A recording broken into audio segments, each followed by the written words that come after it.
नमस्कार, मैं हूं आपके साथ प्रीति और आप देख रहे हैं तथ्य भारत। राज्य निर्वाचन आयोग के द्वारा पंचायत सदस्य, मुखिया, पंचायत समिति सदस्य, जिला परिषद सदस्य, पंच सरपंच पद के कुल 3,750 रिक्त पदों पर उपचुनाव को सफलतापूर्वक संपन्न किया गया। इस बात की जानकारी राज्य निर्वाचन आयोग के आयुक्त डॉक्टर दीपक प्रसाद ने प्रेस कॉन्फ्रेंस कर दिया है। उन्होंने यह भी बताया कि इस उपचुनाव में कुल 48% मतदान हुआ है। कुछ बूथ पर कुछ गलत गतिविधियां भी हुई है। इस बार सबसे ज्यादा FRS सिस्टम के जरिए मतदान कराया गया है। इसमें आप सबों का स्वागत है। और जैसे कि आप जान रहे हैं कि आज पंचायत के जो रिक्त हो गए थे काफ़ी सारे पद, उनके कारण थे। जैसे कुछ तो डिस्क्वालीफाई हो गए थे, उनके कारण रिक्त हो गए थे। कुछ कहीं पे डेथ्स हो गई थी, कुछ जगह पे रेजिग्नेशन दे दिए गए थे। इन कारणों से पद रिक्त थी। और कुछ जगह पे पद पूर्व से ही भरी नहीं गई थी।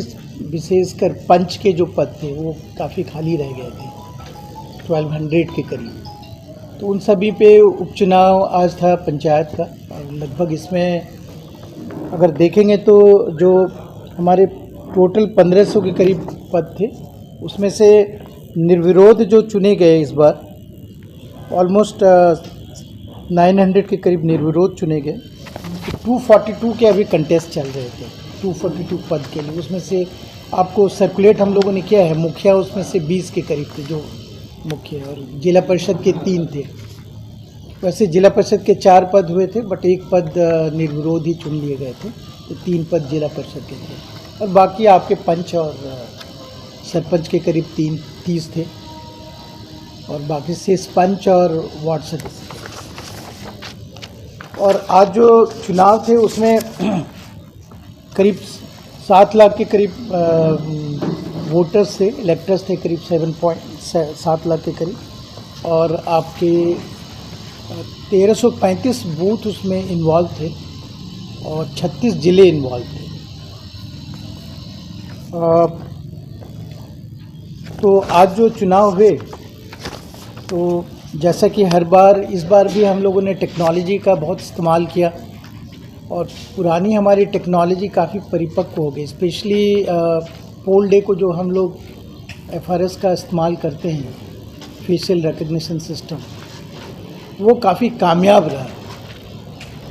पहले भी हम लोगों के पहले के चरणों में भी हम लोगों ने किया था, बट इस बार अभी देख रहे हैं कि धीरे धीरे उसमें जो खामियां थी, लास्ट टाइम में कुछ त्रुटियां रह गई थी, कुछ इश्यूज़ आ जाते थे सर्वर्स एट्सेट्रा के। तो वो सारों का निराकरण करके आज ये बिल्कुल परफेक्टली काम किया है।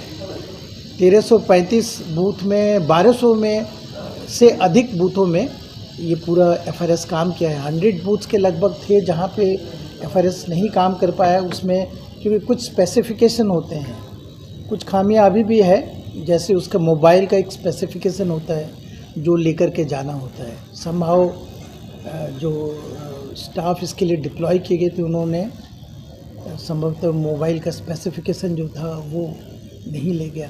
कुछ त्रुटियां कुछ लोग की समझ में अभी भी कमी थी। बट अगर आप देखेंगे 1300 बूथ में 1200 लोगों ने किया, तो इट्स ए ग्रैंड सक्सेस। और कहीं पे भी किसी तरह की परेशानियां नहीं आई।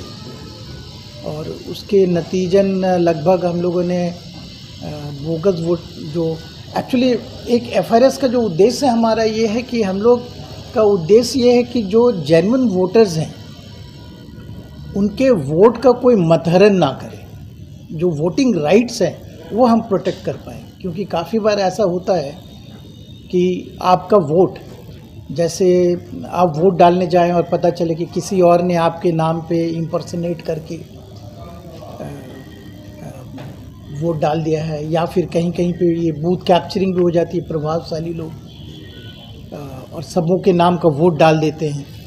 तो लोगों के मत का जो मतहरण ये होता है, जो उसके वोटिंग राइट्स को जो कोई छीन लेते हैं किसी भी तरीके से, उसको रोकने के लिए, वोटिंग राइट्स को प्रिजर्व करने के लिए, प्रोटेक्शन करने के लिए हम लोग FRS कर रहे हैं।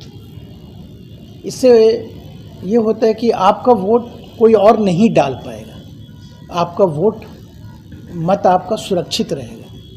तो ये बहुत मेजर कारण है। और उसका सेकेंडरी इम्पैक्ट ये होता है कि बोगस वोटिंग नहीं हो पाती है या कोई बूथ कैप्चर करने की जैसी घटनाएं नहीं हो पाती है। तो ये FRS का एक मेजर उद्देश्य है।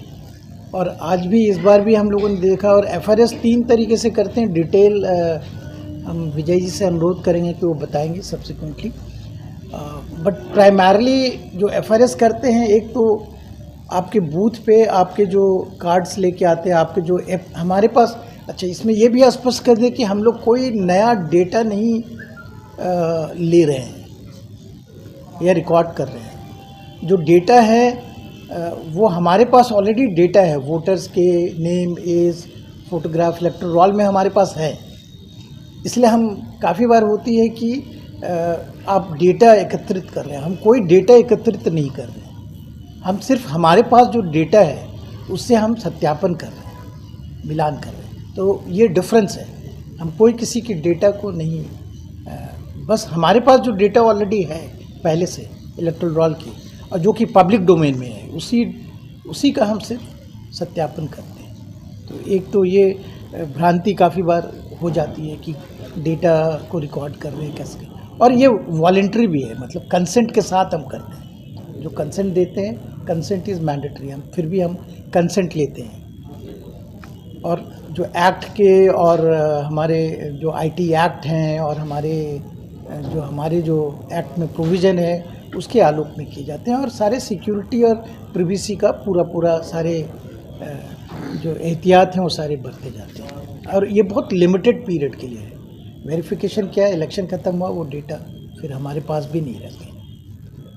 तो एक तो ये कहना था। तो आज जो हुए हैं उसमें लगभग हम लोगों ने आपके वोटिंग टोटल आपके 36,000 के करीब, हाँ 36,000 के करीब बोगस वोटिंग, मतलब जो किसी को इम्पर्सनेट कर रहे थे उनको हमने रोका। और इसमें 3 तरह से होती है। एक तो जैसे अगर आप किसी और का कार्ड लेके आ गए, आपका फोटोग्राफ। इसी तरह की तमाम बड़ी खबरों को जानने के लिए देखते रहे तथ्य भारत। इसके साथ ही हमारे इस वीडियो को लाइक और शेयर जरूर करें और साथ ही हमारे इस चैनल तथ्य भारत को सब्सक्राइब करें।